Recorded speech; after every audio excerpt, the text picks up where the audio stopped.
Ang kagawasan dili kabayran og kini magagikan sa bugos nga paghukom sa paghimo sa matarong o dili sa kalibutan nga kahilayan nga lumalabay lamang. Manghigala mayong adlaw kanatong tanan. Welcome sa atong tulumanon ang Kogi Sugbo. Kini na usab ang kabus niyo nga lagad dili kay tantong hambungan basta dili lamang tutukan. Dili po kay tantong sikat apan daghan na pasalamat isilsil sa inyong hunahuna og alimpatakan Chester Abadilla. Mayong papamina ng tanan, labi na sa atong mga kuya sa Visayas Legion Eagles Club, Kuya Bilik. Kumusta atong mga kuya des, Kuya Vic, si Kuya Jennifer Sasaliho, si Kuya Fidencio Gakayan, Dens Gaki. Nag-shout out sa iyang mga sakop sa Soria International sa second floor sa may imo, labi na ni Jane Marjorie og ang ilang watch technician nga si Tata Giniahan. Og sa ako mga brad and sis sa Alpha Omega Lambda Tertiary Hermanos Fraternities and Sororities Incorporated, ilabi na sa mga managsuon nga founders nga sila si Otol Bruce, si Otol Babstil, si Otol Wayne Legaspi, o nag-shoutout sa dangado sa atong mga igsuon nga may comment sa atong previous post. Sila si Key to Your Heart, o niya si Mario Rojas o si Pandemic Tapi. Okay, salamat kayo sa inyong pagpaminaw. O karong adlaw atong hatagan og pagtagad ang nahitabong pagpanulis dinhi sa Metro Cebu.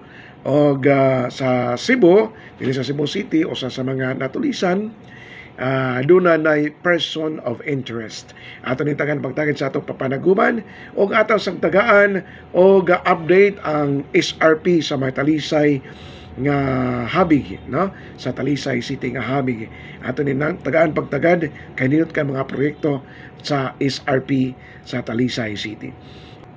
O sa dili pa tamong padayon sa unan, ato sang paminawon kini atong pipila ka mga sponsors.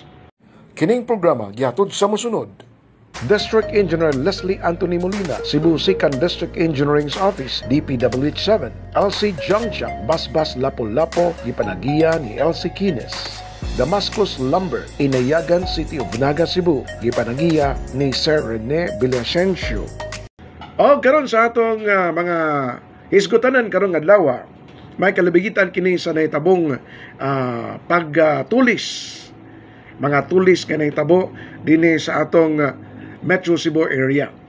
Unang tulis dito sa Toledo, gipukaw sa mga tulisan ang usa ka kani labor leader ug ang iyang pamilya mga launa pasado Sabado, atong Sabado puro ko Bagay Uno, Barangay Catabako, Ciudad Toledo. Ang biktima, sigon pa super balita, gilang nga si Tony Quezon, 67 anyos, biyudo og dunay kapuyo, retiradong trabahante sa Carmen Copper Corporation o presidente kini sa usa ka labor group kaniadto. Ang biktima kuyog sa ginikanan sa iyang kapuyo nakamata sa pagsud yun sa pag-abot yun sa tulisan. Tulo ka mga tulisan, tulo ka mga tao nakabunet, armadong mga tagas nga mga armas. No? Gimas-himas matud pa sa tulisan ang bag sa biktima nga may sud nga alahas, kwarta o importante mga dokumento. Human sa tulis, nanggawas dayon sa main door pagyod, no? Ang mga tulisan o niya human giguba ang padlag niini. Sus, grabe yun ang pagsiyaw sa atong mga tulisan karon. Samtang sa lain nga bahin, dito sa may Liloan, usa ka American National, American o Japanese American National. Gibinaklid ni sa pagpusas, sulod sa iyang giabangan nga panimalay, mga alas 6 pasado ni atong adlaw nga Sabado, dito sa Purok Red Cross, Very Hills Subdivision sa Barangay Yati, Liloan. Ang biktima gilang sa iyang asawa nga si Do Hirishi Sugawara, 70 anyos, retired chief. Sigon pa sa kapulisan, sa Liloan Police Station, Pinagi ni Major Eric Hingoyon ang ipi sa police station, Liloan Police Station, nga usa ka tulis og personal ang motibo sa krimen sa agisubay nila karon.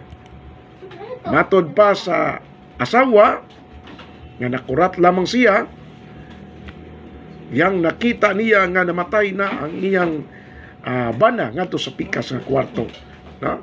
So grabe kayo ang tulis, gipatay gyud ang biktima, gibinaklid ang biktima. Diri sa syudad sa Sugbo, duha ka mga tao ang gipaubos karon sa investigasyon. May kalabigitan sa padayon nga pagkisusi na itabong pagpanuli sa Oro Sugbo Pawn Shop and Jewelry Store sa Dan Colon na barangay Kalubihan, Dakbayan sa Sugbo ni atong Sabado lamang gyapon. Sa pagkakaroon ang duha giila sa kapulisan sa Dakbayan sa Mandawi kay ngadto man ni nadakpe nga persons of interests sa krimen og imbestigahan karon. Aron matino kabahin sa ilang kalabigitan sa tulis, lakip na ang pagkuha og mga impormasyon. Apan na pangangan sa duha ka mga persons of interest, wala lang una gibutyag sa kapulisan, samtang napadayon pa ang ilang pakisusi, paglusad-usab og hot pursuit operation. Tungod kay human gyud sa tulo ka tulis dito sa Toledo, dito sa Liloan o diri sa syudad sa Sugbo ni pagawas sig mando si Police Brigadier General Anthony Abirin, ang hipi sa Police Regional Office 7, ni pagawas og mando nga tanang mga police unit sa kapulisan sa Central Visayas, paglusad og Upland Dragnet, batok na sa banabanang 4 ngadto sa 7 ka mga tulisan. Gipangatangan gyud sa tanang nga mga exit point sa Sugbo sama sa pantalan ug sa airport aron ma-intercepted ang mga tulisan. Dungan ang pahimangno, matod pa nga dili mo kumpiyansa tungod kay armado ra ba kini nga mga tag-as og mga kalibre nga armas.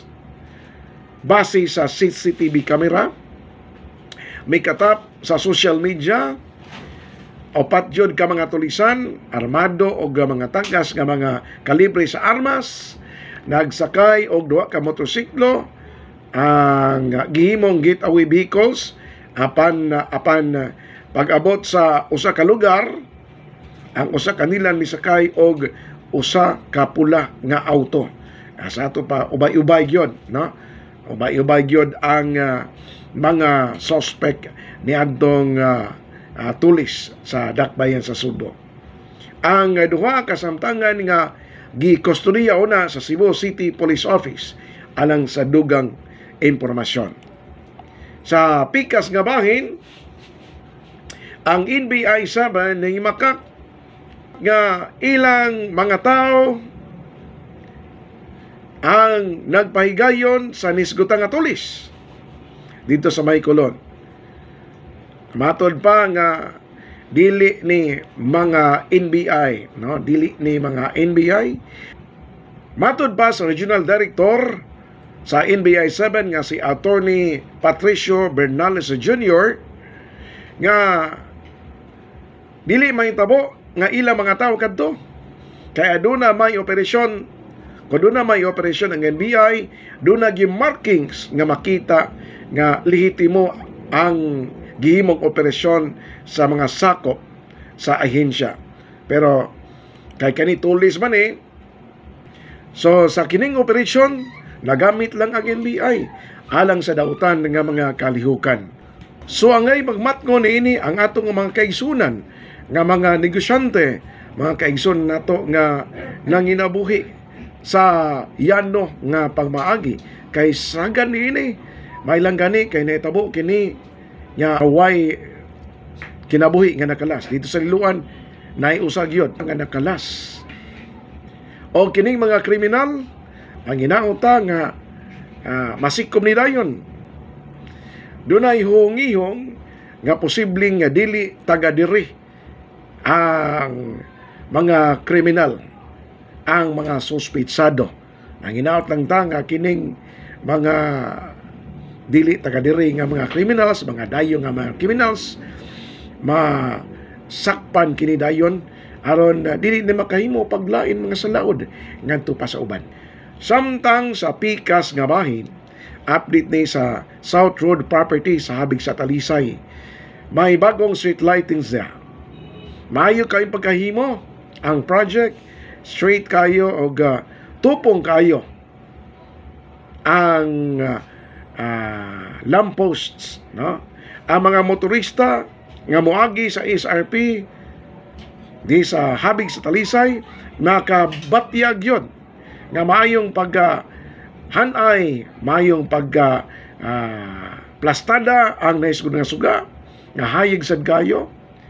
Way nakakonektar nga linya sa kuryente kay solar post mani. Nagpasabot nga ang suga wa magkinahanglan kuryente. So wa magkinahanglan og linya sa kuryente, no? Ang init ra sa adlaw mao'y kinahanglanon sa naisgutan nga proyekto mo andar na, musiga na ang maong lamppost. Gani ang mayor sa Sugbo nga si Mike Rama, Mayor Mike Rama, nakadaig man sa maong proyekto. Ibo gayo sa maong proyekto kay wala mas sila niini. Lahi man yun kini nga project nga lamppost ikumpara sa naandan na nga lampposts nga nagasiga sa ubang nga mga lugar, no? Lahi ra gyud kayo. Nay solar post project ang gipatuman pero lahi ra gyud, no? Lahi ra gyud ang kahayag nini. Busa both sila nga mosunog nini. Salamat kayo District Engineer Leslie Anthony Molina sa 2nd District Engineer's Office sa DPWH nga mao'y nagpa-implementar, mao gyud nag-supervise sa mga proyekto, no? Iya jud ning gimonitor pag-ayo ang pag-implementar sa nisgutan nga proyekto. Mao nindot kayo kay wala may sama niini nga ingon ini nga proyekto. Siguro sundugon ni sa uban mga LGU sama sa Cebu City, no? Bitaw maayong nga paghimo ang naisgutan nga proyekto kay kon ang nag-implementar niini naningkamot yun nga mahapsay ang pagpatuman sa nisgutan nga proyekto. Dili kay lamon-lamuan lamang nga pagpatuman, no? Paggangan nga dunay project, no? So once again, congratulations ngadto kag Engineer Leslie Anthony Molina for the job well done. Og dinhi natapos ang atong tulumanon apan sa dili pa ato sa ning paminawon kini pipila ka pahinomdom. Kining programa gihatod sa mosunod. District Engineer Leslie Anthony Molina, Cebu 2nd District Engineering's Office, DPWH 7, LC Jiangjiang, Basbas Lapu-Lapu, gipanagiya ni LC Kines. Damascus Lumber, Inayagan City of Naga, Cebu, gipanagiya ni Sir Rene Villasencio. Pag din natapos ang atong tulamanon, hangtod sunod higayon pohon. Kini gapon ang inyong alagad, kabus inyong alagad Chester Abadilla Moingon, dalaygo ng Diyos.